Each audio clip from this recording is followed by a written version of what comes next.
Ça y est. Alors, l'agenda que je vous propose aujourd'hui, c'est de parcourir le rôle essentiel d'un PMO, les différents types de PMO, et nous verrons qu'il y en a plusieurs en fonction des structures d'entreprise, en fonction des environnements. Il y a plusieurs types de PMO. Euh, une troisième, euh, un troisième thème que je vous propose, c'est de montrer les évolutions du PMO. Effectivement, on a aujourd'hui une approche traditionnelle du PMO, mais le PMO a évolué.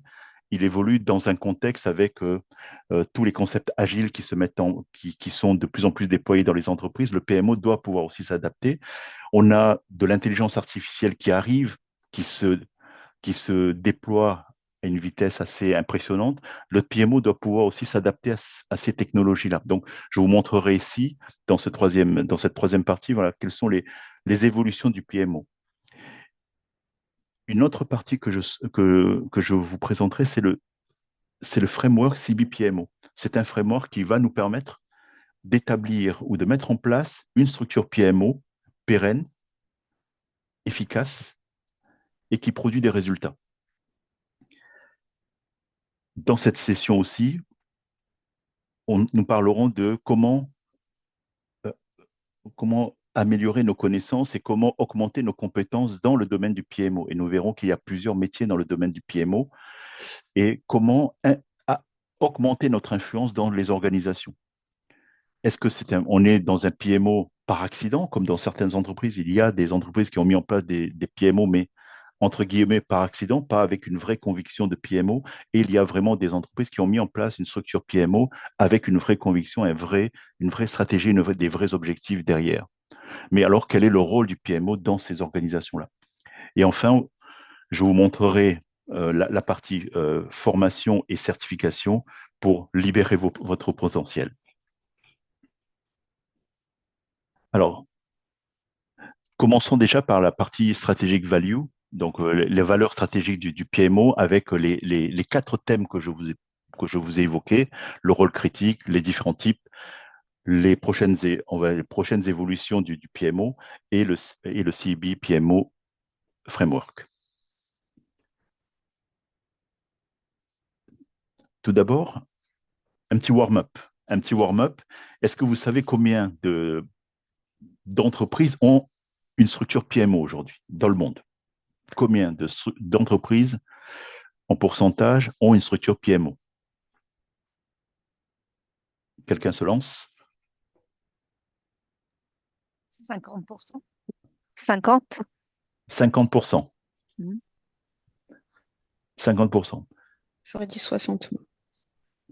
60.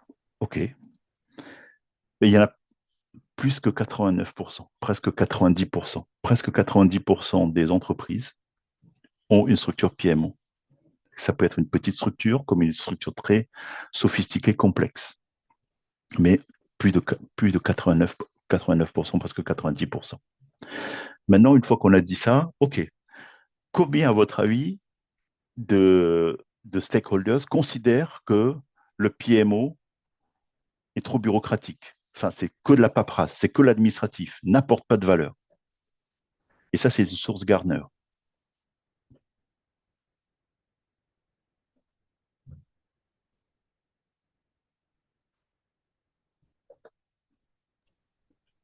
À votre avis, 70. 70? Ouais, presque. C'est bien ça, 70, 68%. Donc 68% quand même des stakeholders considèrent que le PMO est trop bureaucratique, donc est perçu comme bureaucratique, administratif, n'apporte pas de valeur. Et là, vous avez aussi combien de directeurs PMO disent que dans leur organisation, on ne comprend pas la valeur d'un project management. Et là, c'est 46%. 46% des directeurs PMO disent que leur organisation ne comprenne pas la valeur d'un project management. C'est terrible. On a plus de 89% d'entreprises qui ont des PMO, des structures PMO, mais on en a 46% des PMO directeurs, en tout cas, qui disent que leur organisation ne comprenne pas. Maintenant, il y a un dernier chiffre, c'est les PMO qui se mettent en place échouent dans les 3 ans. Combien échouent dans les 3 ans? Le nombre d'échecs dans les 3 ans est de 75%. C'est quand même assez impressionnant. Donc, en fait, il y a des entreprises qui mettent en place des PMO, ça marche, ça ne marche plus, et on voit qu'au bout de 3 ans, ça périclite. Mais alors, est-ce que le PMO a un vrai rôle là-dedans? Est-ce que le PMO a une vraie valeur pour l'entreprise? C'est vraiment ces problématiques-là que l'on se pose. Et on essaye de comprendre pourquoi 75% des structures PMO ne durent pas plus longtemps que 3 ans.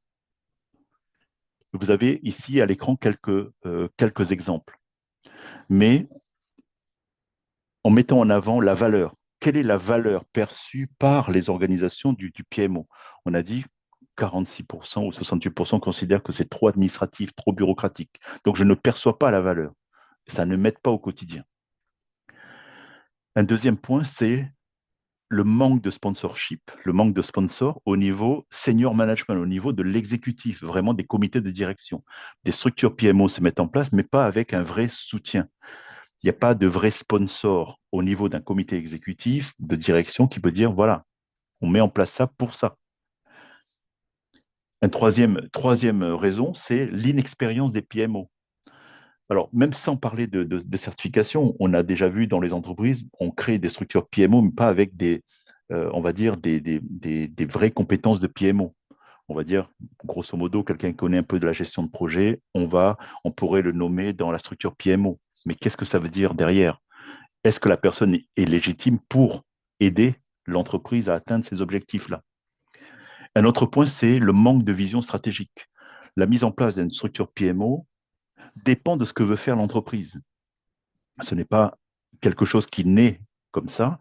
Non, l'entreprise a une vision stratégique. Le PMO doit être aligné avec cette vision stratégique pour pouvoir apporter la valeur au sein de l'organisation. Toutes les questions autour du bénéfice et de la valeur, encore une fois.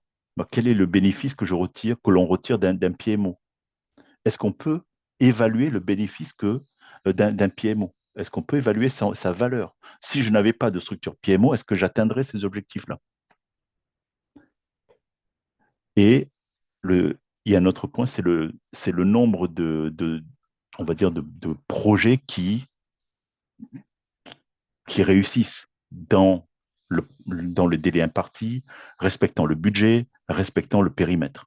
Donc tout ça fait que nous avons un contexte où les structures PMO ne tiennent pas plus de 3 ans. Mais les enjeux pour les entreprises sont assez importants. C'est toujours arriver à livrer les projets dans le temps imparti, respectant le budget, respectant le périmètre, répondant aux attentes du client, apportant de la valeur au client. Ça, ce sont les choses classiques que l'on rencontre dans les différents projets. Et ça, c'est les challenges que l'on rencontre. Mais il y a deux autres points qui sont quand même importants et que l'on souligne ici. C'est d'abord le manque d'ownership parmi les stakeholders. Les gens ne se sentent pas impliqués là-dedans, ne se sentent pas embarqués par ces objectifs-là. Et on constate aussi que les différents groupes de travail sont pas tous alignés. Les équipes métiers, les équipes techniques, les équipes de la direction peuvent être complètement avec des objectifs différents. Donc, ce sont les principaux challenges que rencontre une entreprise ou les organisations par rapport à la livraison des projets qu'ils ont dans leur portefeuille. Donc, 75% des PMO échouent au bout de 3 ans. Alors, qu'est-ce que c'est qu'un PMO finalement? Qu'est-ce que c'est qu'un PMO? Un PMO, c'est un groupe d'individus, constitué de stakeholders internes et externes, des groupes d'intérêt, des groupes d'utilisateurs qui définissent, maintiennent et s'assurent que les standards de conduite de projet livrent les objectifs stratégiques qui ont été définis. Et ça, ce point-là est important. c'est vraiment livrer les objectifs stratégiques. C'est pour ça que le PMO a une importance dans cette capacité à pouvoir livrer les stratégies, les, les objectifs stratégiques. On va le voir, dans un portefeuille, il peut y avoir plusieurs projets. Quels sont les projets qui ont une vraie valeur et quels sont les projets qui sont vraiment alignés avec la stratégie de l'entreprise. Et c'est sur ça que le PMO va être important pour dire, on va prioriser ce projet parce que ce projet livre une valeur qui a une importance pour l'entreprise. Alors, quand on a dit ça, quelle est la valeur quelle est la valeur d'un PMO? Il y a trois grandes valeurs que je vais afficher à l'écran. S'assurer que les projets sont bien alignés avec la stratégie. Ça, c'est vraiment important, il ne faut pas l'oublier. Beaucoup plus classique, c'est fournir des structures, une gouvernance et des moyens de contrôler, des moyens de suivre l'avancée, les moyens de suivre l'avancée des projets, mais aussi livrer de la valeur. Et ça, c'est important, livrer de la valeur. Donc finalement, le PMO s'assure de l'alignement stratégique avec les objectifs stratégiques de l'entreprise, va participer à la standardisation des process. Donc, le PMO va implémenter les standards de project management, de méthodologie et de bonnes pratiques au sein de l'organisation. Et pour éviter de refaire les choses différemment dans les différents types de projets, donc on a des standards que l'on peut utiliser, va mettre en place pour s'assurer de livrer toujours de la valeur pour ce qui est important au niveau des objectifs stratégiques, va permettre de mieux gérer les ressources. Il y a des ressources stratégiques dans l'entreprise ou des ressources rares comme des architectes. Il faut pouvoir les utiliser à bon escient. À quel moment je mets cet architecte-là faire quel projet? Donc ça, la gestion des ressources, l'optimisation des ressources, l'allocation des ressources sur les bons projets, c'est aussi dans les attributions du PMO. Une autre chose, c'est suivre la performance des process qui sont mis en place et de faire le reporting vers les différents comités pour donner une vue d'ensemble et détaillée de où en est-on dans le cheminement de notre feuille de route. Le PMO est aussi en charge de la gestion de risque et aussi d'impacter dans les différents projets tous les changes, les évolutions qui peuvent arriver. Donc le PMO supporte le change management.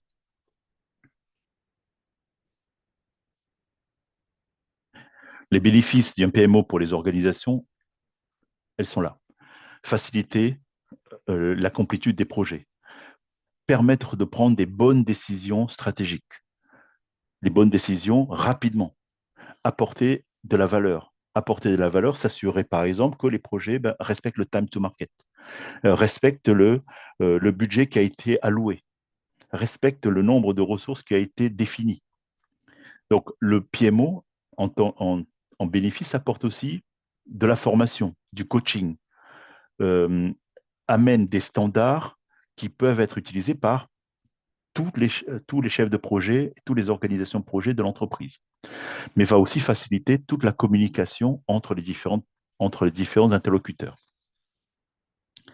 Un point qui est important aussi ici, c'est l'analyse des données. Et là, on va le voir aussi dans l'évolution des PMO.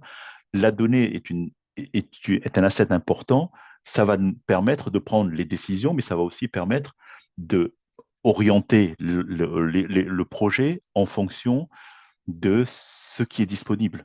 Donc, comment avoir de la donnée en temps réel fait partie des enjeux majeurs que le PMO essaye, travaille dessus pour que les, euh, les comités de direction prennent les bonnes décisions.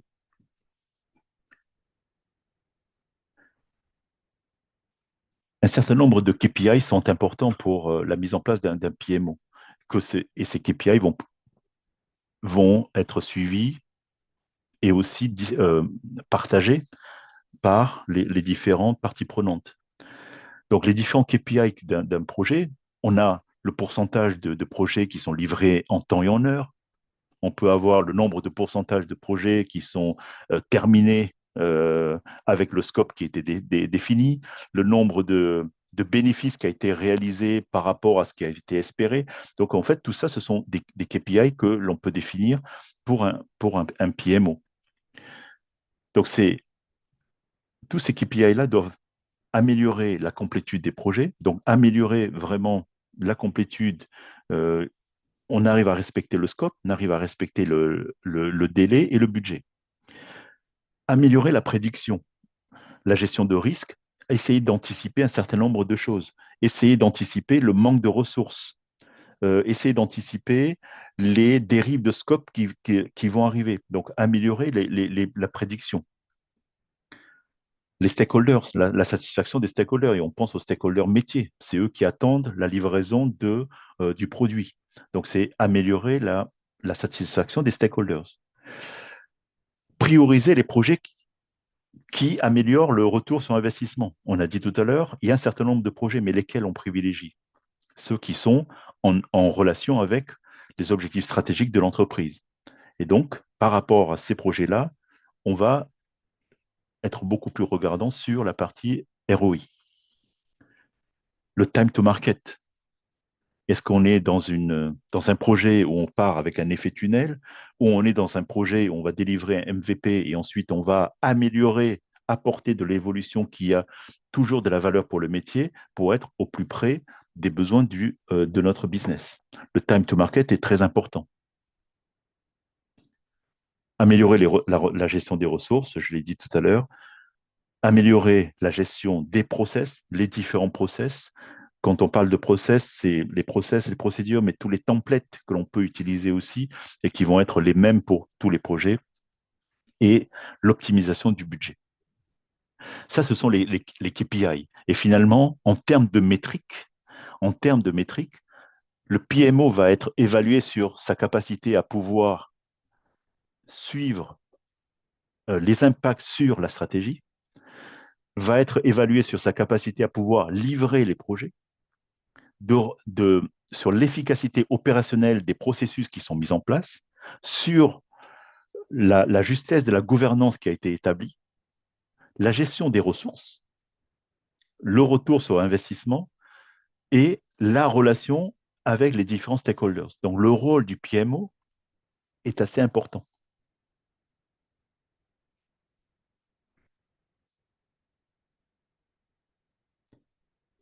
Alors, n'hésitez pas à me poser des questions parce que comme je mets en plein écran, je ne vois pas s'il y a des questions. Alors, là, vous avez vu quel était le rôle du PMO, les enjeux du PMO et comment le PMO peut apporter de la valeur dans une organisation. Mais les PMO, il y a plusieurs types de PMO. C'est ce qu'on va regarder là. Ici, sur ce schéma-là, vous voyez une organisation avec 3 niveaux. Donc, lorsqu'on parle de PMO, on fait généralement référence à Project Management Office. Mais le P peut être décliné en project, programme et portfolio. Donc, avec des niveaux différents qui vont apporter des différents types de structures avec des rôles et des responsabilités différentes. Un project management office va être vraiment focalisé sur l'exécution des projets, l'exécution individuelle de chacun des projets.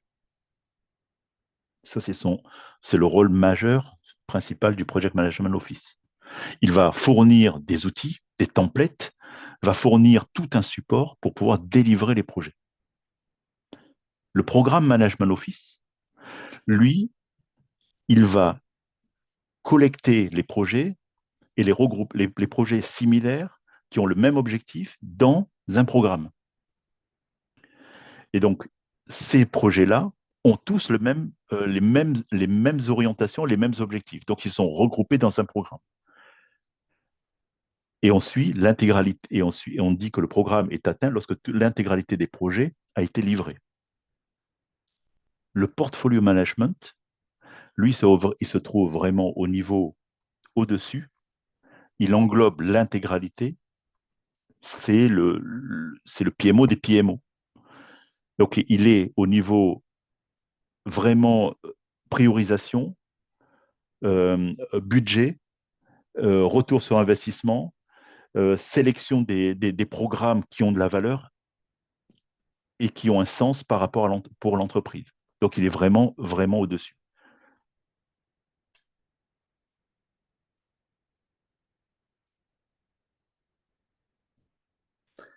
Si on rentre un tout petit peu plus dans le détail, on a dit il y a plusieurs strates, il y a plusieurs strates de P, il y a le projet, le programme et le portfolio et le portefeuille. Donc ça, c'est ce qu'on a dit. Donc finalement, ce sont les niveaux. À côté de ces niveaux-là, vous avez des types de PMO, l'entreprise, le PMO d'entreprise, et vous avez le centre d'excellence. Le PMO d'entreprise, là, ce que vous voyez ici, donc le PMO d'entreprise se situe au niveau du portfolio management. Il se situe vraiment au niveau du portefeuille.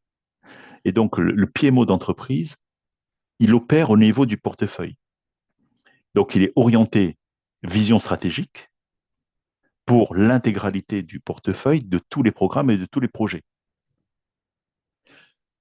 Il est responsable, lui, ce portfolio management, ce enterprise PMO, il est responsable de mettre en place les standards et la gouvernance et les bonnes pratiques au sein de l'entreprise pour s'assurer que tous les programmes et tous les projets vont vraiment supporter la vision stratégique de l'entreprise. Ça, c'est le rôle de l'enterprise PMO. Donc, au niveau du portefeuille. Au niveau du programme management, vous avez le centre d'excellence. Le centre d'excellence, c'est, il agit plutôt en guide, en conseil, en standardisation de process. Il va aider les programmes à livrer ce qu'ils doivent livrer.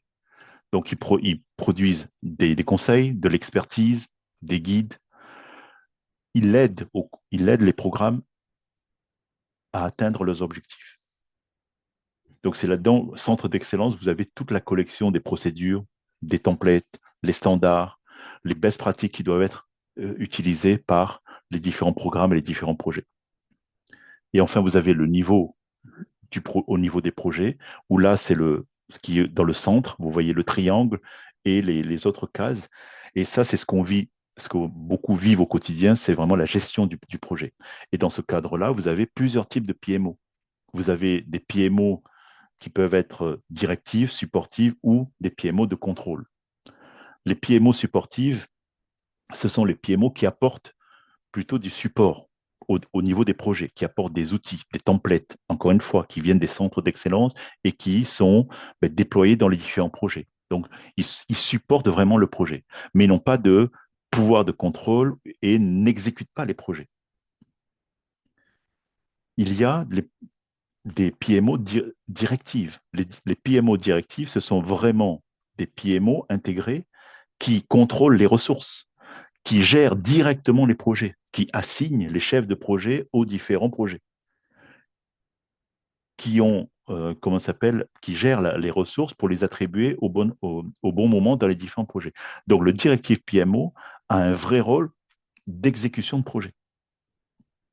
Le PMO controlling, le PMO de contrôle, lui, il établit des standards et des process pour s'assurer que les projets respectent sont compliant, pardon, respectent les normes qui ont été établies. Donc ça, on le voit dans les projets de mise en place de normes, de normes industrielles ou de normes environnementales. Donc ce sont des PMO qui sont là pour vérifier que ces normes-là sont respectées et que tout est mis en œuvre pour que les projets respectent ça. Donc au sein du project management, vous voyez qu'il y a trois types de PMO, supportive, directive, controlling. Mais vous avez aussi des PMO qui peuvent être que sur une organisation ou une business unit. Donc, on peut avoir des PMO au niveau du marketing, mais ils sont focalisés que sur la partie marketing. PMO au niveau de l'IT, PMO au niveau de la logistique. Donc là, ce sont les business units PMO. Donc, leur objectif, c'est de servir un business spécifique pour des projets relatifs à ce business. Et enfin, vous pouvez avoir des PMO qui sont créés ad hoc parce qu'on a un, un sujet spécifique à traiter. Donc, c'est ce qu'on appelle ici le PMO Special Purpose. Donc, il est créé spécialement pour gérer ce sujet-là ou ce projet-là, et il a une durée de vie très courte. Une fois que l'initiative est terminée, le Purpose PMO disparaît. Donc, là, vous avez quand même un certain nombre de types de PMO qui agissent au niveau du project management.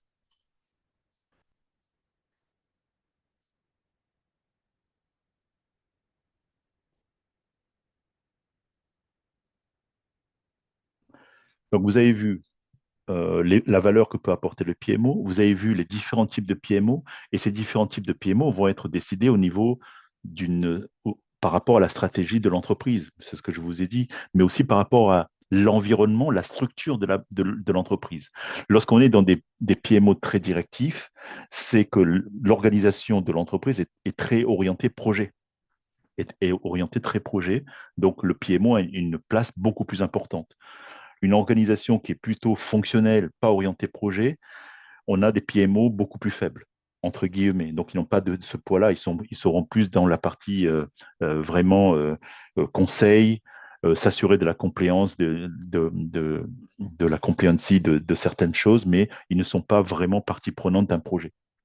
Donc, en fonction de ce que veut faire l'entreprise, vous avez des types de PMO qui se mettent en place.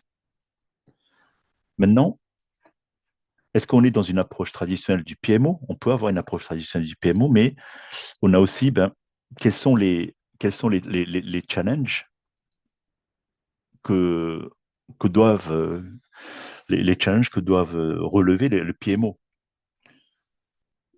Il y en a plusieurs. Par exemple, le non-alignement par rapport à la stratégie de l'entreprise. Un autre challenge, c'est que les stakeholders ne supportent, les stakeholders ne sont vraiment pas partie prenante de ça. Non, ils ne voient pas encore la valeur. On l'a dit tout à l'heure. Il y a beaucoup qui considèrent que ça n'apporte rien. On a des, des méthodologies de projet qui sont évolutifs. On a des projets en cycle en V, des projets en mode agile. Donc, est-ce que le PMO est adapté pour travailler dans ces environnements-là? On a aussi des challenges comme la contrainte des ressources. Ça, c'est quelque chose que l'on voit dans beaucoup d'entreprises, la contrainte des ressources. Il n'y a pas assez de ressources, et surtout les ressources clés sur les différents projets. Lorsque vous participez à des PI planning en mode agile, vous voyez bien que les architectes techniques, ils sont très sollicités sur plusieurs projets du PI. Ils sont sollicités de partout. Donc, ce sont des ressources rares qu'il faut arriver à mettre au bon endroit. Donc, les contraintes de ressources, c'est quelque chose auquel se retrouvent confrontées les entreprises. Un autre challenge, c'est la capacité à pouvoir démontrer des KPI qui sont pertinents. Quels sont les KPI que je vais choisir pour montrer que nous atteignons nos objectifs? Ça fait partie des choses que le PMO doit être en capacité de faire. Mais lorsqu'on parle de KPI, c'est aussi l'accès à la donnée. Et c'est important, on va le voir que l'accès à la donnée, est-ce que la donnée, elle est fraîche ou pas fraîche? Et aussi, on va le voir, mais le PMO évolue aussi dans son rôle de rôle plutôt terrain, va aussi évoluer dans un rôle plus stratégique, va prendre plus d'ampleur dans une entreprise, peut prendre plus d'ampleur dans une entreprise. On voit traditionnellement des PMO très opérationnels, mais le PMO peut monter différents degrés, comme on l'a vu, au niveau programme et au niveau portfolio. Donc, se rapprocher plus des comités de direction. Donc, tout ça fait que le PMO est confronté à l'adaptation et la flexibilité, est confronté à donner de la visibilité, de la transparence, confronté aussi à le temps réel, être en capacité de fournir des informations en temps réel, de donner les bonnes informations pour prendre les décisions, mais aussi de permettre de faire de la prédiction pour pouvoir mieux anticiper les choses. Et du coup, par rapport à une approche traditionnelle du PMO qu'on a vu tout à l'heure, eh bien, il y a un certain nombre d'autres choses qui se mettent en place. là, les concepts agiles se déploient dans les différentes entreprises. Le PMO s'adapte aussi à ces concepts-là. Donc, on parle maintenant aussi de Agile PMO.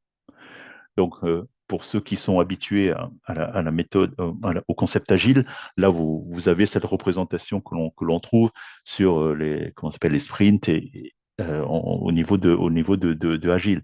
Donc, le PMO va s'adapter à ça, va pouvoir mettre en place une structure qui va lui permettre d'être flexible, de donner de la visibilité. Tout à l'heure, on a parlé de MVP, on a parlé d'évolution des fonctionnalités, ben, montrer que le produit se construit, amène de la valeur et je peux communiquer. Donc, le PMO va aussi apporter un support méthodologique sur ces conceptions agiles, va travailler sur la flexibilité et les différentes itérations. Voilà, donc sur cette partie agile, c'est l'agilité, l'optimisation des ressources et le temps réel. Ce sont des concepts qui sont importants. On a parlé de time to market tout à l'heure. Comment je peux mettre en place une structure qui me permet d'aller de respecter ce time to market. Nous avons aussi le digital PMO. Alors, le digital PMO, c'est que ça soit au niveau projet, programme ou portefeuille, le digital PMO va apporter de l'automatisation sur un certain nombre de tâches qui sont consommatrices de temps et pour pouvoir consolider les informations le plus rapidement possible. Donc, la digitalisation, c'est plutôt utiliser des outils numériques pour pouvoir améliorer la captation de l'information et la restituer. On essaye d'aller vers le temps réel. Mais j'utilise la technologie pour pouvoir améliorer, rendre un peu plus rapidement mes KPI, par exemple. Mais là, lorsqu'on parle de prédictabilité, on n'est pas à ce niveau-là. On est dans le PMO avec de l'intelligence artificielle.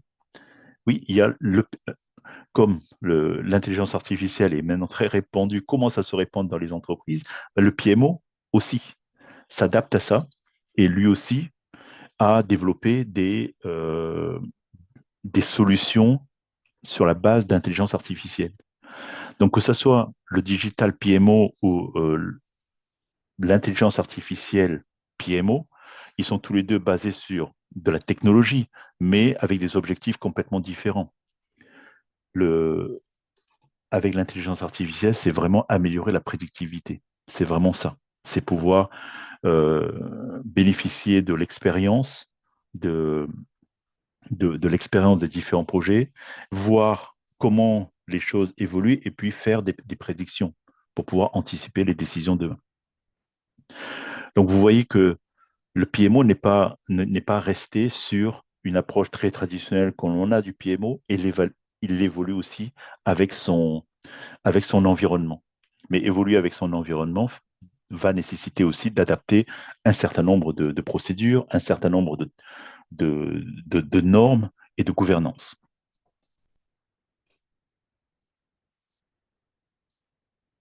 Alors,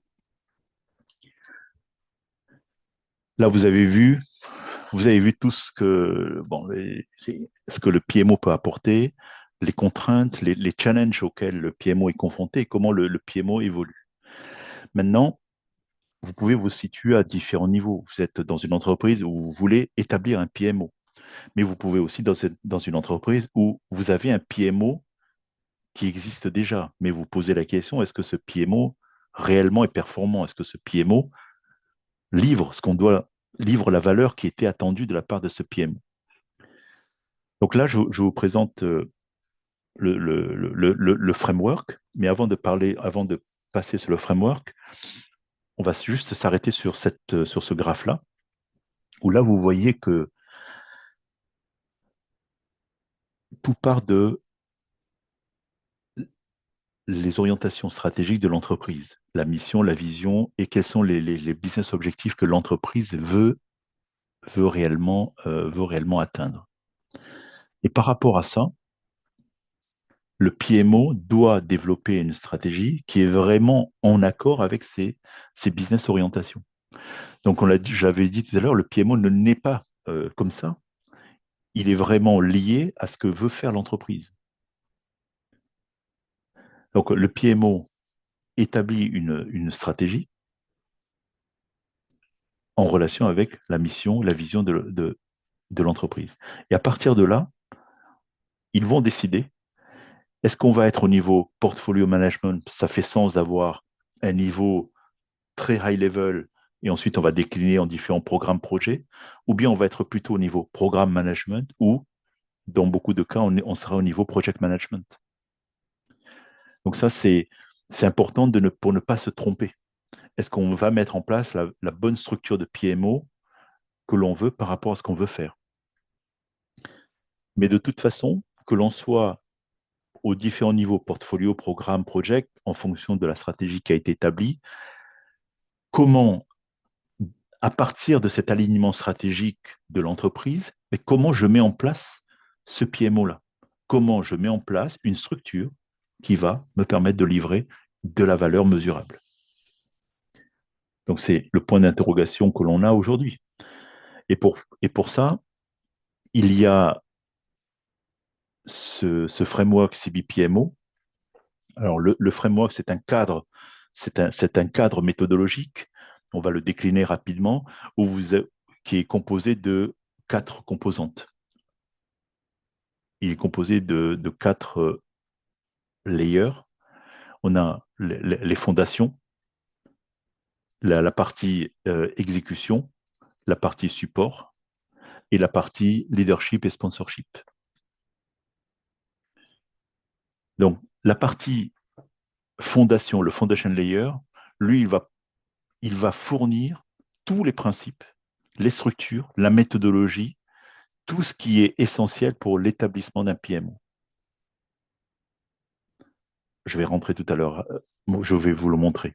La partie executable layer, lui, il va se focaliser sur les différentes étapes d'implémentation du PMO pour que le PMO puisse opérer efficacement. Le troisième layer, le supporting layer, il va fournir les ressources, les outils, les, les structures pour avoir comment s'appelle, une amélioration continue et une adaptabilité du PMO. Et enfin, le quatrième layer, c'est le leadership et le sponsorship. Celui-ci, il va s'assurer que le PMO est bien rattaché, a bien le sponsor nécessaire pour pouvoir travailler et pour pouvoir se fournir ce qu'il doit fournir. S'il n'a pas le bon sponsorship, le PMO ne tient pas. Il faut qu'il soit bien appuyé. Donc, c'est important d'avoir ici l'adhésion du comité exécutif, du comité de direction, qui sont aussi convaincus qu'il faut mettre en place un PMO. Donc, si on reprend rapidement, donc on a dit que la partie fondation layer, c'est fournir des principes, les structures, la méthodologie pour pouvoir établir un PMO. Donc ça, c'est les fondations. Donc dans les fondations, je dois me poser la question sur quels sont les objectifs business. Est-ce que c'est améliorer l'efficacité de l'organisation? Est-ce que je veux optimiser les ressources? Quels sont les objectifs business? Je veux fournir mes projets dans le temps, je veux fournir mes projets en respectant mon budget, je veux fournir, etc. etc. Donc ça, c'est tous les objectifs business. On doit les avoir en considération. Le PMO, la partie stratégie, c'est vraiment établir une roadmap high level par rapport à ces objectifs-là. OK, par rapport à ces objectifs, voilà comment on pourrait, s'y prendre. Quelle est la roadmap que l'on pourrait établir? Ensuite, vous avez la partie health check et maturity assessment. Ça, ce sont deux notions qui sont fortes. Ça va nous permettre d'évaluer est-ce que la structure PMO, si elle existe, ou la structure PMO que l'on va mettre en place, quel est son niveau de maturité? Quel est le niveau de maturité de sa structure, mais aussi de l'entreprise pour la mise en place d'un PMO? Tout à l'heure, j'avais dit, on peut avoir des PMO par accident. hop, on a créé une structure PMO. Mais est-ce qu'on est vraiment mature pour ça?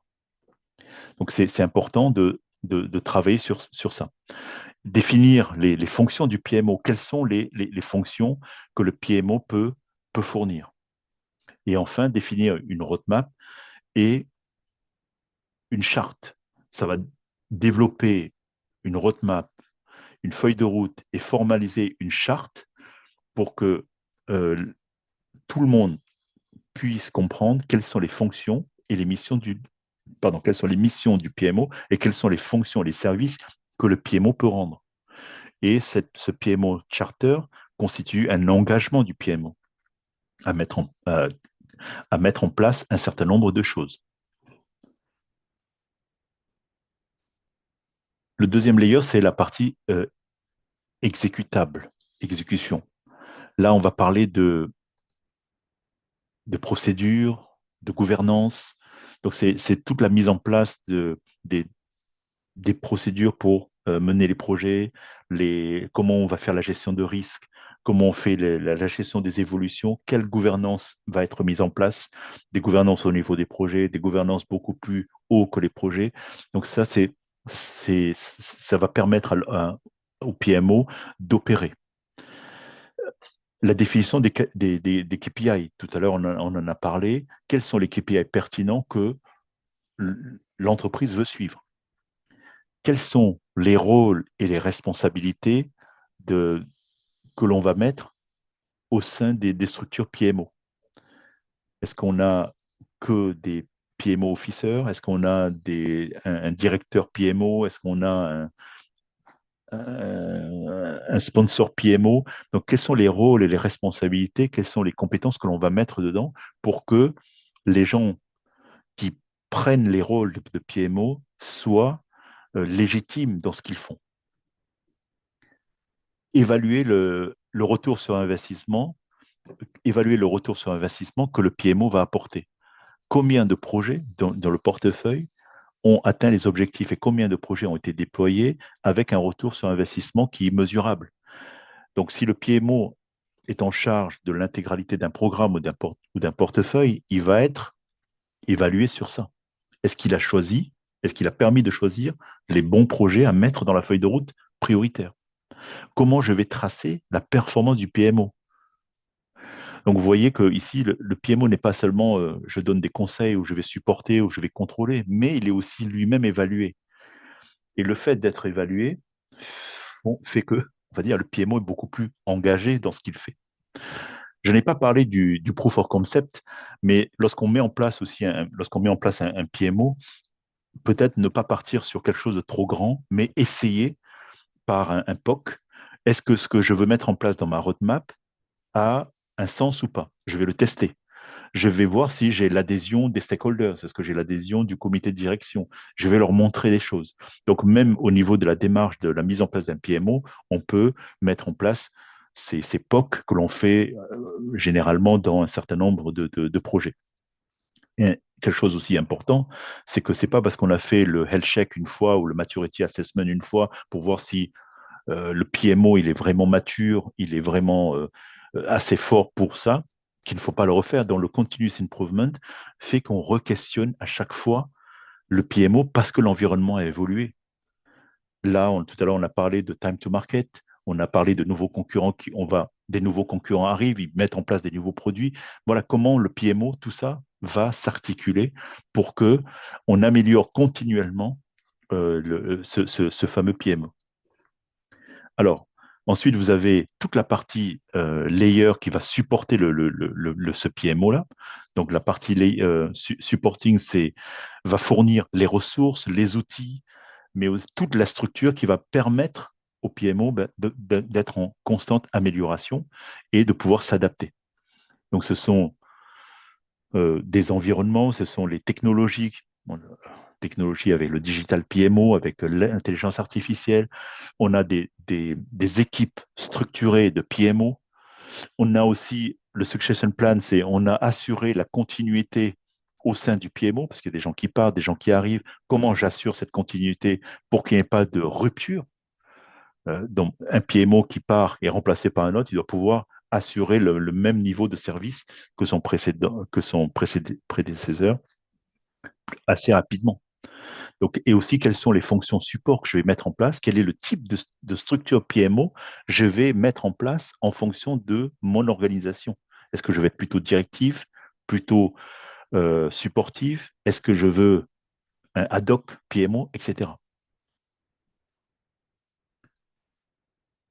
Et enfin, la partie leadership et sponsorship est importante. Si on parle de PMO leadership, le PMO leadership, il faut que le PMO soit légitime dans ce qu'il fait. Il a un leadership. Il connaît, les sujets sur lesquels il est amené à travailler. Tout à l'heure, on avait vu qu'on peut avoir des PMO dans des domaines fonctionnels, marketing, logistique. Donc, le PMO qui, dans ces domaines-là, ne connaît pas le métier du marketing, de la logistique ou de la compliance, n'a pas de leadership, n'est pas pertinent.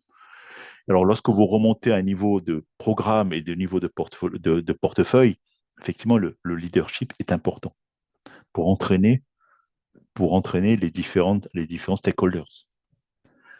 Autre point important, on l'a dit, je l'ai dit tout à l'heure, c'est vraiment avoir le soutien d'un exécutif, avoir vraiment un sponsorship de l'exécutif. L'emotional intelligence, c'est quelque chose qui est important dans le sens où c'est beaucoup de relations de travail entre les différentes personnes.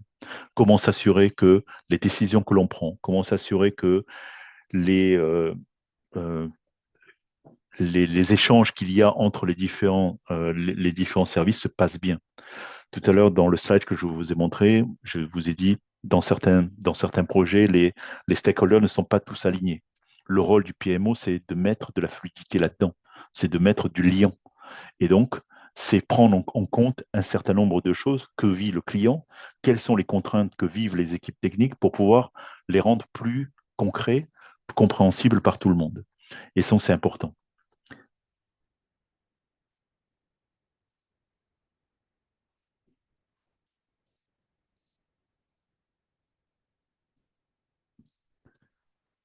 Alors,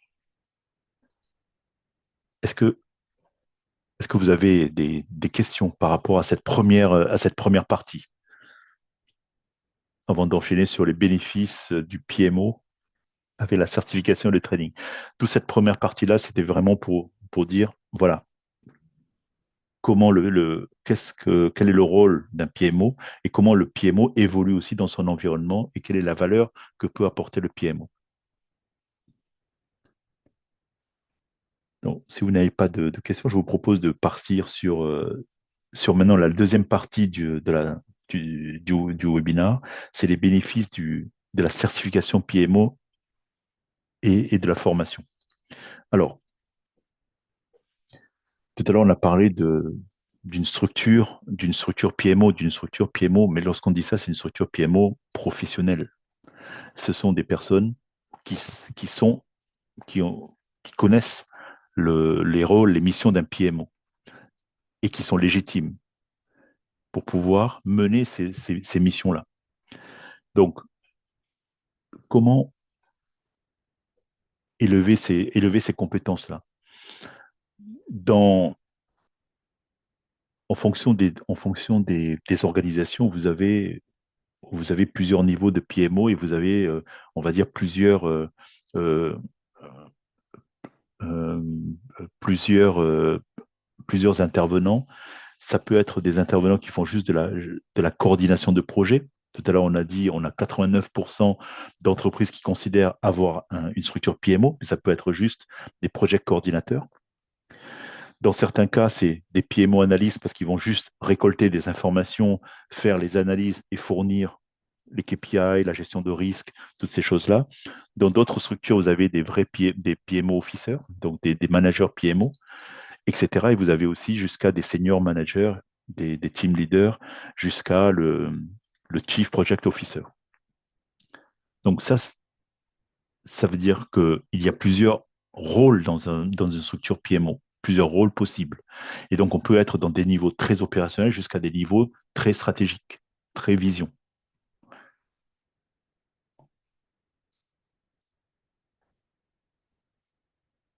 dans le parcours d'une personne qui est dans le domaine PMO, qui veut aller dans le domaine PMO, il se dit, bon voilà, je pourrais moi-même évoluer.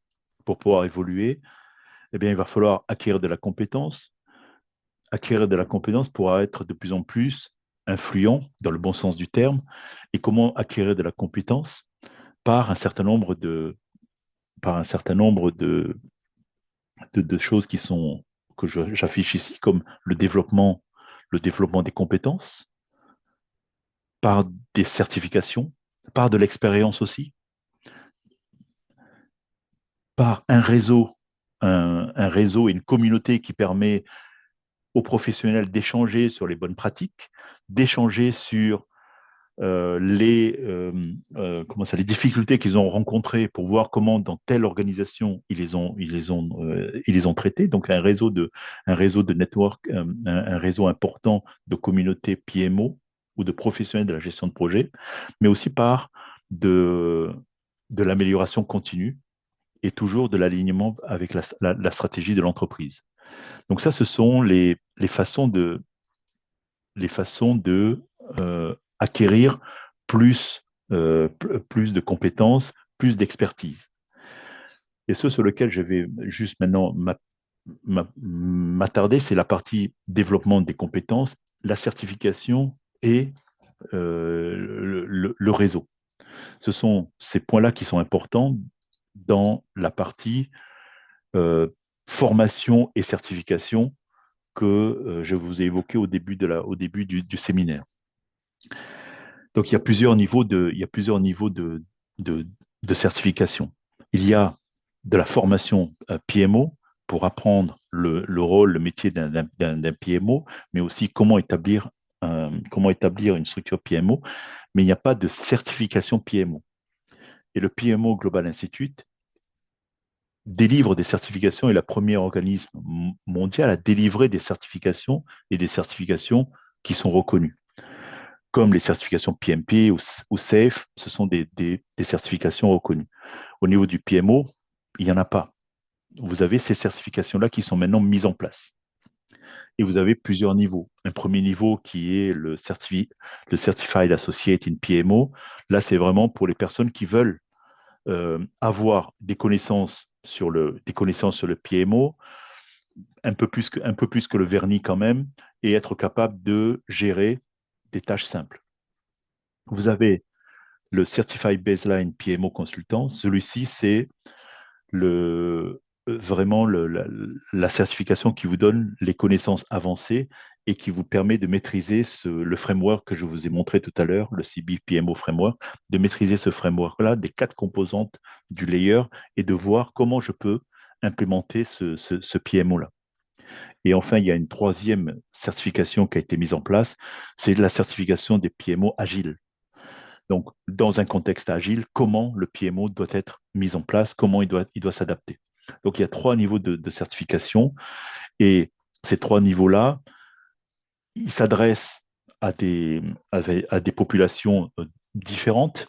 Donc, le premier niveau, c'est pour les, les, les, les project managers juniors ou ceux qui sont aujourd'hui project coordinateurs et qui souhaitent voilà, acquérir un peu plus de compétences et de connaissances sur la partie PMO. Et là, c'est cette certification qui leur donne après voilà, une formation de 8 heures pour avoir cette certification-là. Une deuxième certification, celle-ci va être beaucoup plus avancée, va vous donner les clés de compréhension de ce framework que je vous ai montré et de mettre en pratique ce framework-là. Il y a un certain nombre de templates qui sont aussi disponibles et ça, c'est une formation de 3 jours. Mais vous voyez, ça s'adresse à des personnes qui ont plus de 5 ans, au moins 5 ans de project management, qui ont de l'expérience et qui veulent voilà, partir dans ce domaine du PMO à des niveaux de PMO manager ou même de chief PMO officer. Donc là, c'est 3 jours de formation et, et il y a un examen à passer. Et enfin, l'Agile PMO, c'est 16 heures de formation vraiment sur les concepts agiles et la mise en place d'une structure PMO dans l'environnement agile. Toutes ces certifications-là sont comment ça s'appelle? Il y a des formations et des certifications, et les certifications sont sur les mêmes principes que les certifications SAFE. C'est des QCM avec un certain nombre de questions, avec un temps imparti pour pouvoir répondre, et vous avez un minimum de 70 ou 80% pour valider votre certification.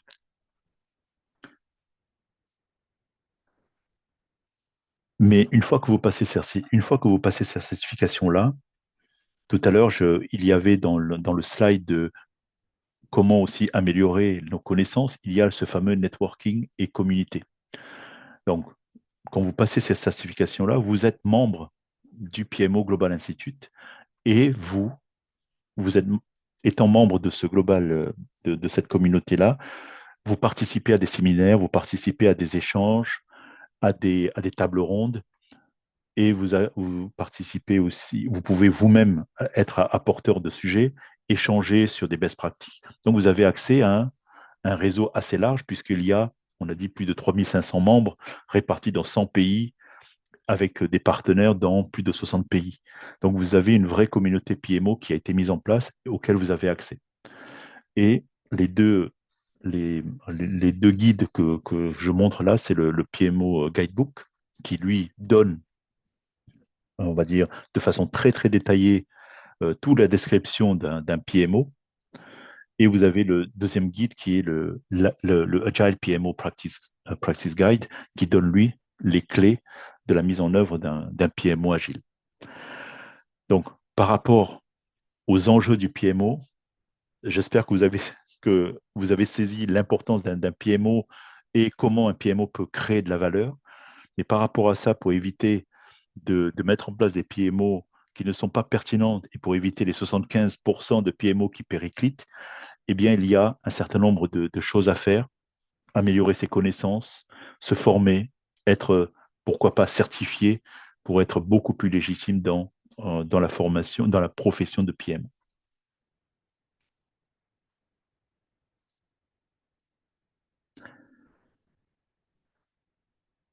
C'est ce que je voulais vous présenter dans ce webinaire. Dans ce webinaire. Et maintenant, je suis ouvert aux questions si vous en avez, et un échange.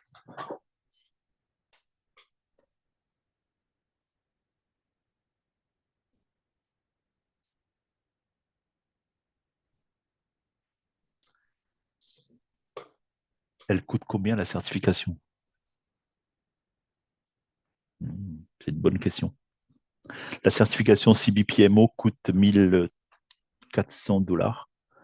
Elle coûte 1400 $. Et là-dedans, vous avez les 3 jours de formation. Vous avez le guide PMO. Vous avez le passage à l'examen, donc un passage à l'examen. Et vous avez accès à comment ça s'appelle, à un simulateur d'examen. Donc, vous avez accès à un simulateur d'examen, les 3 jours de formation, le passage, un seul passage pour l'assertif, et vous avez le guidebook.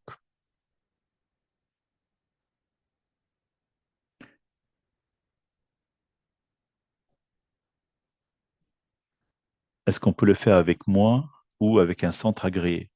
Alors, on peut le faire avec moi parce que je suis certifié PMO Global Institute. C'est ça qui est fort. Donc, pour pouvoir faire la formation, il faut être accrédité par le PMO Global Institute. Donc, oui, la réponse est oui, je peux le faire.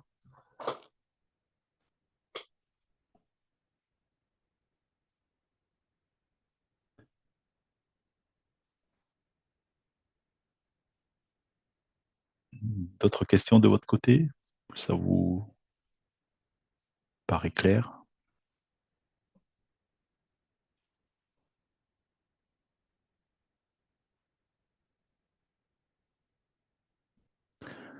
Parfait, on en discute après. Good. OK. Eh bien, si vous n'avez pas de questions, je ne vais pas vous retenir plus longtemps. Je voulais vous remercier infiniment d'avoir participé à ce séminaire-là. J'espère que vous avez voilà, retenu les quelques messages que je souhaitais partager avec vous. Je mettrai à disposition l'enregistrement, et je vous l'enverrai. En tout cas, je pense qu'avec le lien, vous aurez accès à partir du Zoom. Bien, je vais vous souhaiter une bonne soirée. Merci beaucoup et merci de votre participation. Au revoir. Merci. Merci, au revoir. Ouais.